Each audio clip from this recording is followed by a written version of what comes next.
Greetings, Benjamin J. from BENZTRAINZ with another in the series. Well, a follow-up on that Marx Santa Fe diesel. Now, this arrived from eBay, 10 bucks.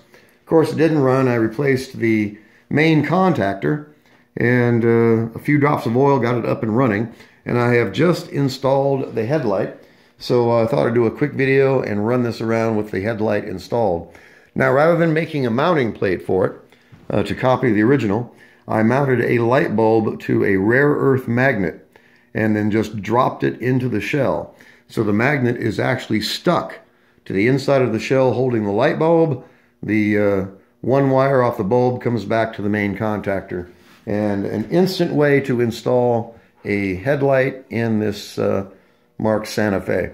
So let's take this around. You can see the light bulb works, or the headlight works absolutely perfectly. It's pulling 6 13-inch Lionel passenger cars.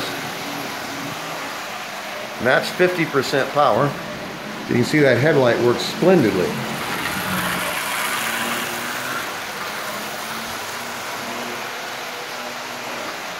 So a nice, a fairly decent locomotive. Not perfect, far from it in fact. But it was $10 and it was up and running in about 20 minutes. So I had to replace the main contactor and the spring. Everything else was just a few drops of oil. I haven't even pulled the brushes out of it yet. In fact, I haven't even pulled the motor out of it yet. So I wanted to get all the problems solved before I actually took it apart and cleaned it up. So I just got that headlight installed. And I'll show you how I did that. It was really, really simple. So bring this over. We'll stop it and pull it off the rail. All right, now the original headlight mounts on a plate that screws to the bottom of this plate with the front truck. So what I did was I just took a light bulb, as you see, and mounted it to a rare earth magnet. And now it installs just by dropping it down into the shell. It instantly adheres directly behind the lens. One wire comes off of that, it's pulling ground through the magnet. One wire comes off of that and goes over to the main contactor. Now this is the contactor I installed, and I just got its wire twisted to the original wire. So while it's exposed, I just twisted the headlight wire on there as well. For now, that's good enough. I will, of course, change that when I pull the motor out. For now, though, I'm just getting things sorted and up and running. But the nice thing about it is it now has a headlight, and I didn't have to manufacture or fabricate a mounting plate for it. And it works as well as the original mounting plate, but it's a whole lot easier to install and remove because now it's just a drop-in replacement and sticks directly to the inside of the shell, and you have an instant headlight. So it runs forward and reverse. It's pulling 6 13-inch Lionel passenger cars with no problem at all. That's 50% power. As you can see, that headlight works absolutely splendidly. It was easy to do, and it's a really simple installation and removal now. It only takes a second to install it or remove it. No screws, nothing involved.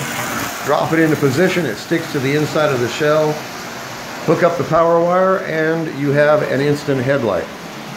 So it's really simple and it works. So this is far from perfect, but it was $10 and it's running just absolutely splendidly. And as you see, 50% power pulling 6 13-inch Lionel cars with no problem at all.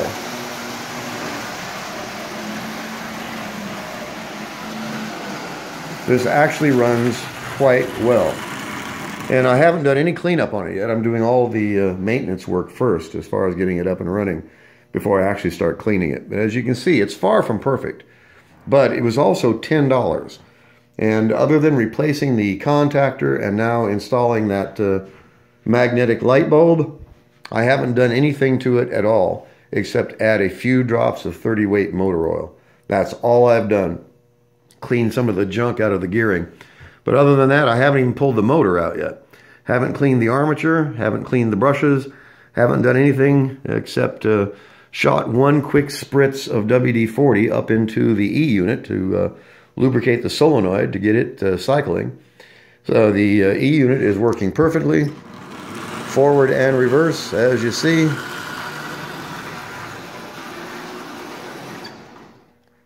And this is running just absolutely splendidly.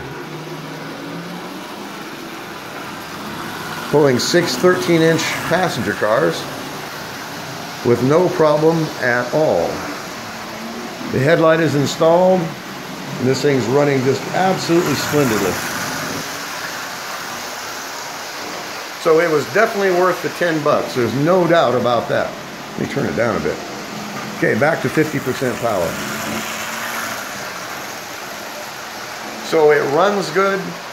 It looks all right, far from perfect, still covered with scratches and dings and dinks. But as you can see, it runs really, really well. And it's far from perfect, but it's not terrible. And I don't think anyone would object to owning this Marx Santa Fe. Like I said, it's far from perfect, but I haven't done anything to it yet as far as cleaned up. Now, there's nothing I can do about the scratches. A couple of big dings in it, and lots of little dinks all over it. But a bit of cleanup, and it's going to look much better. Like I said, it's far from perfect, but it was definitely worth the 10 bucks and the 20 minutes it took to get it running. So it runs forward and reverse, and it's running just absolutely perfectly. It now has its headlight. So I'm really pleased with it. It was a lot of fun, and it was really, really cheap. Now, these Santa Fe locomotives are usually expensive. This one was not.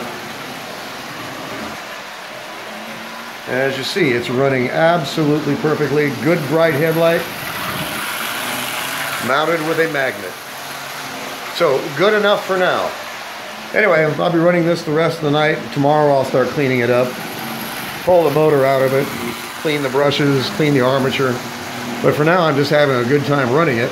And I wanted to come up with a simple way to put that light bulb in it. And it worked. And it's simple. No mounting bracket, no screws. It drops into position, and that will stay there virtually forever. You want to remove it, you just pull on the wire and pull it back out. Really, really simple. So just a quick follow-up video. Marx Santa Fe diesel, 10 bucks on eBay. Really hard to beat that. As I always stress, don't overlook the junk. So as always, if you have any questions, feel free to drop me an email. BENZTRAINZ@gmail.com. And as always, thank you for watching.